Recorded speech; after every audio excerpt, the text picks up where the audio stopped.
Election B J P ಬಂದರೆ ಚಲೋ ಆಗ್ತೈತೆ ಸರ್. ಅದಕ್ಕೆ ಅವ್ರು ಸ್ವಲ್ಪ ಅಭಿವೃದ್ಧಿ ಕೆಲಸ ಮಾಡಾಕತ್ತಾರ. ಹಾಂ ಮತ್ತು ಈಗೆಲ್ಲ ಭಾಳ ಕೆಲಸ ಮಾಡ್ಯಾರ. ಇವ್ರು 10 ವರ್ಷದಾಗ ಮಾಡಿದಷ್ಟು, ಅವರು 70 ವರ್ಷ ಆದರೂ ಅಷ್ಟು ಕೆಲಸ ಮಾಡಲಿಲ್ಲ. ಇವ್ರು 10 ವರ್ಷದಾಗ ಕೆಲಸ ಮಾಡ್ಯಾರಲ್ಲ. ಹೆಚ್ಚಂದ್ರೆ ಬಿ ಜೆ ಪಿ ಐತಿ. ಒಂದು 20-25 ವರ್ಷದಿಂದ ಬಿ ಜೆ ಪಿನ ಹಾಕ್ತಾಯಿದ್ದೇವೆ ನಮ್ಮ ತಿಳುವಳಿಕೆ ಬಂದ ಸುಟ್ಟು. ಮತ್ತು ಈಗೆಲ್ಲ ಇವರೆಲ್ಲ ಬಂದು 2,000 ಫ್ರೀ ಕೊಡ್ತಾರೆ.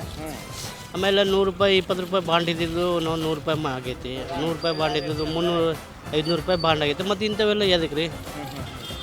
ಹಾಂ, ನಮ್ಮದೇ ತೊಗೊಂಡು ನಮಗೆ 3 ಪಟ್ಟು ಕೊಟ್ಟರೆ, ನಮ್ಮದೇ 3 ಪಟ್ಟು ತಿಂದು ಅದ್ರಾಗ 2,000 ರೂಪಾಯಿ ಕೊಟ್ಟರೆ ಇದೇನು ಬೇಕು? ಇವರು ದೇಶನ ಇಂಪ್ರೂವ್ ಮಾಡೋರಲ್ಲ, ತಾವು ಇಂಪ್ರೂವ್ ಆಗ್ತಾರೆ. ಹಾಂ, ಈಗ ಮೋದಿ ಆದರೆ ಏನಾಗ್ತೈತಿ, ಅವು ದೇಶ ಇಂಪ್ರೂವ್ ಮಾಡ್ತಾನೆ.